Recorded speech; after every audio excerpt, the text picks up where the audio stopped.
Welcome to the debate. We often think of the God of the Bible as, well, singular, eternal, perfectly known from the start. But what if the historical journey of this deity is actually one of the most complex and maybe even contested stories in religious antiquity? The evidence, it really suggests that early Israelite religion was far from monotheistic. So the question before us today is pretty profound.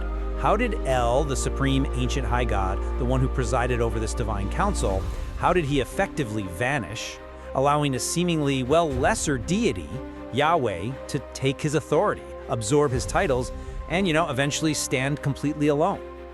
This episode explores that intellectual mystery behind the transformation from polytheism to exclusive monotheism. And that historical transformation, that's the essential subject emerging from the material we're looking at. The heart of the issue really lies in the mechanism of this change. Was the ultimate singularity of Yahweh the result of a powerful, yes, but gradual and sort of organic merger of divine identities? A theological evolution rooted in the evolving socio-political and national needs of Israel?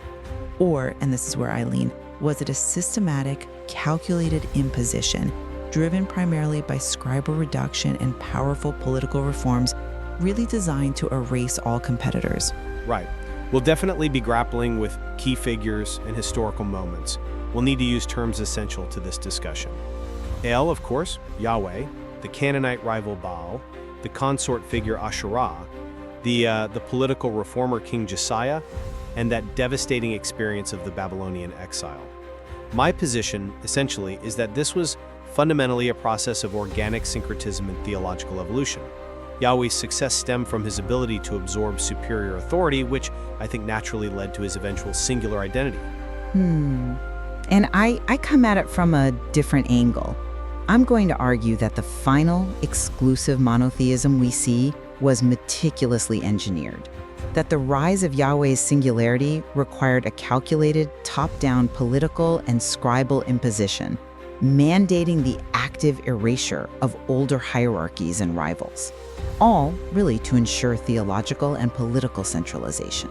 Okay, so let me clearly present the evidence as I see it for this organic merger in syncretism.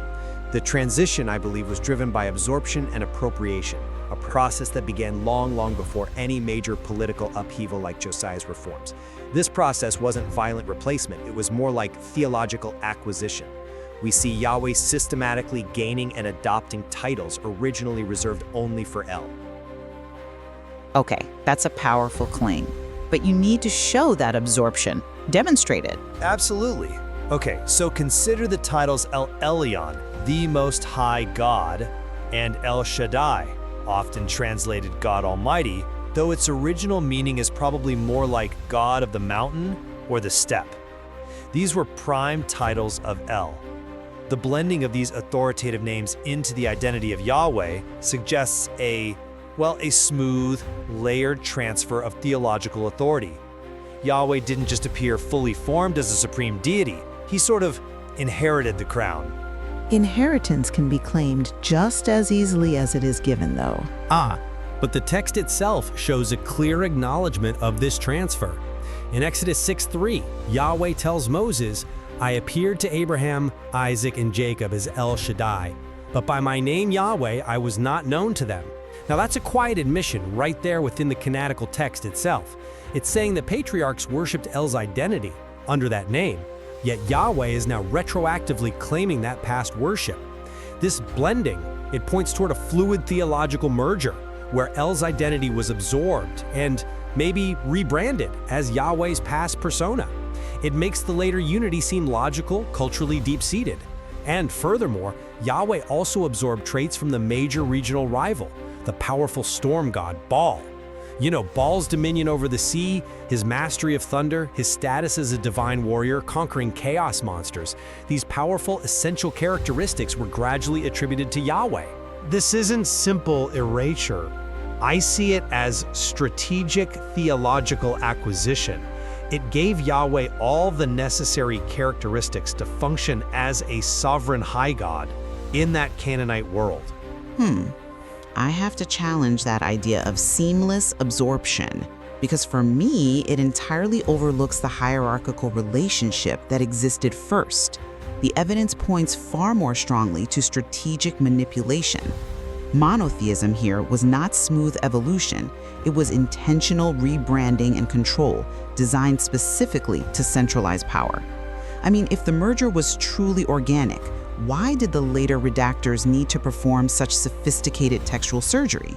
Okay, what specific evidence of hierarchy are you drawing upon then? Something that contradicts the clear absorption of titles like El Shaddai? Well, we have to look at the older textual layers, which frankly tell a radically different story of El's initial supremacy.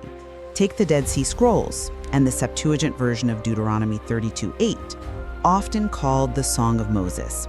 In this older text, El Elyon, the Most High God, is depicted dividing the nations among his divine offspring, the sons of God, Elohim, and explicitly assigning Israel to Yahweh. So Yahweh was, originally, not the supreme being, but a subordinate, a designated caretaker deity among the council. So you're saying Yahweh was initially one of El's divine sons? Is that the implication? Exactly. This wasn't unity, it was delegation within a functioning polytheistic pantheon. The subsequent rise of Yahweh to exclusive supremacy required political orchestrators and scribes to intentionally rewrite that history. And they achieved this quite cleverly by manipulating Deuteronomy 32:8. In the Masoretic text, the standard Hebrew Bible we generally read today, the phrase sons of God is deliberately replaced with sons of Israel. Now, this change radically transforms the theological landscape. It actively blinds subsequent generations to the original pluralistic hierarchy. This isn't organic growth, this is the systematic imposition of a new, singular narrative by eliminating historical context. Okay, we have to unpack the nature of El's disappearance then.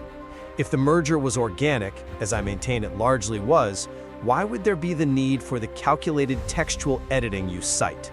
Why did scribes systematically, as you say, reroute stories and titles that originally featured El, pushing him into the background without removing his name entirely? Well, the very fact that they had to go back and actively edit foundational texts like Deuteronomy 32:8 proves they were essentially covering their tracks. They replaced the specific hierarchy, El dividing the nations among the sons of God, with a flattened, singular claim of exclusive inheritance. They were protecting the newly manufactured exclusivity of Yahweh. Now, they didn't eliminate El entirely, probably because his name, El, was so fundamental to Israelite nomenclature. It's embedded in names like Israel, Bethel, but they neutralized his function and rerouted all his authority to Yahweh. Real, yes, but I would frame them as necessary formalization rather than the primary imposition. The linguistic merger was systematic, okay? But its initial drive, I think, was socio-political. You look at texts like Genesis 33:20, where Jacob builds an altar to El, the God of Israel. El Elohe, Israel. That shows how the two deities were becoming inseparable due to the developing need for a singular, potent national focus. This blending, yes, it required later editorial cleanup to maintain theological consistency, especially for a literate elite, but the impetus for the blending was popular and organic, driven by the emergence of a centralized Israelite identity. The scribes, in this view, were formalizing what was already emerging among the populace. Yet your focus on gradual absorption utterly fails, I think, when we turn to figures whose eradication required actual state violence. Let's pivot from El Geas to a figure whose erasure couldn't be more profound, Asherah. The evidence for imposition here is not just scribal, it's physical and archaeological. Right, you're referring to the cult of Asherah, who was undoubtedly widespread in popular religion. Precisely. The discovery of inscriptions, most famously those at Kuntalit Ajrud from the 8th century BCE, provides what I'd call smoking gun evidence. These inscriptions contain blessings, invoking Yahweh of Samaria and his Asherah. This proves, doesn't it, that in many Israelite communities, Yahweh was not initially conceived as singular, but had a consort, possibly a mother or fertility figure, whose cult was either absorbed from El's pantheon or coexisted naturally. Her veneration, often symbolized by the sacred pole or tree, was deeply embedded in popular Israelite religion for centuries. That's a compelling argument regarding her popularity, I grant you that. But what does it tell us about the mechanism of change? It proves imposition, her subsequent violent removal, explicitly mandated by the 7th century BCE reforms of King Josiah, was an act of political force. Josiah systematically destroyed the sacred poles, leveled competing altars throughout the countryside, and centralized all legitimate worship solely in Jerusalem. This was not a natural, organic fading away. This was active, government-sponsored excision driven by a political ideology that demanded theological singularity. And that centralization, let's be clear, was essential for Jerusalem's political dominance over the other tribes. Well, while Asherah's veneration was undoubtedly widespread, the move toward singularity, I'd argue, was philosophically necessary for developing a unique national theology. The suppression under Josiah, though politically motivated in part, yes, was a decisive step toward theological centralization. Monotheism, especially in its exclusive form, it requires absolute control over divine blessing. It just cannot tolerate rival fertility figures like Asherah who might challenge the source of covenant and blessing. The political harshness maybe was simply the rapid enforcement required to define Yahweh's holiness against the persistent pluralism of the region. But the mechanism of implementation defines the nature of the change. You can't call it an organic evolution when state-sponsored violence is required to eliminate competitors. The scribal elite used Josiah's political power, his ability to raise temples and execute priests, to enforce the ideology they had been carefully crafting. This was a clear example, I think, of theological control being wielded to consolidate political authority in Jerusalem. That brings us then to our final crucial point, the role of major national crises. I would argue the Babylonian exile in 586 BCE was the crucial catalyst that allowed Yahweh to finally transcend his territorial, national limitations and become a truly global, sovereign entity. I understand the importance of the exile, of course, but I just don't buy that it was the catalyst for the monotheistic idea itself. I see it differently. Well, consider the alternative. If Yahweh remained merely the national protector God of Judah, his defeat in the destruction of his temple, that would imply his weakness or outright failure against the Babylonian gods, wouldn't it? The spiritual collapse, I believe, forced the surviving scribes and priests to reconstruct Yahweh not as a failed local deity, but as a cosmic judge sovereign over all nations, one who intentionally used Babylon as a tool of punishment against his own people. This theological move gave him limitless universal reach, a necessary transition, I think, driven by existential trauma. The crisis created the need for a cosmic, universal God. I argue the exile was merely the opportunity. It was the perfect opportunity for the Deuteronomistic editors to finalize a project already well underway since Josiah's reforms, at least. They seized the crisis to revise older traditions, ensuring that any remaining pluralistic language was scrubbed out. Think of the creation narratives. They took phrases suggesting a council, let us make man in our image, and flattened those elements into assertions of singular divine action. The trauma of exile made their revisions seem unassailable because they presented their edited text as the true eternal word of a single cosmic deity who was always in control. But without the profound, shattering experience of the exile, wouldn't Yahweh have just remained a limited territorial God, competing with the likes of Marduk and the other Mesopotamian deities? The radical declaration we find in 2nd Isaiah, I am Yahweh and there is no other, Isaiah 45, that's the definitive statement of universal monotheism. While redaction was absolutely involved, yes, the need for a global, cosmic God who transcended national borders and conquered chaos, that feels like a direct response to the shattering defeat. It was a spiritual reconstruction driven by survival, which makes the evolution organic in its necessity. No, I still maintain that declaration is the result of sophisticated, systematic reduction, not the organic response to a trauma. The editors engineered a theological response to political trauma by revising Genesis, Exodus, Deuteronomy, you name it, ensuring Yahweh claimed every single title and authority previously held by El, by Baal, or by the divine council. The memory of those who once stood beside him, be they El or Asherah, was quietly but effectively removed to create a, frankly, false narrative of singularity that was always the political aim of the Jerusalem elite.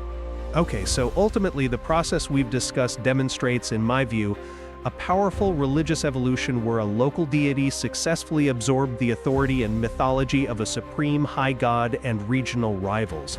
This resulted in a cohesive, singular identity, even if, yes, it required later editorial adjustments to smooth out the narrative for a populace craving clarity. And conversely, I'd conclude that the final solidified monotheistic Yahweh we know today is fundamentally the product of systematic theological control. This transition demanded the active erasure of figures like El and Asherah and the politically motivated rewriting of Israel's history through targeted redaction. The transition was primarily driven, I believe, by those in power needing to consolidate religious and political authority in a centralized state. Well, the evidence certainly compels us to acknowledge that the path to monotheism was neither simple nor seamless.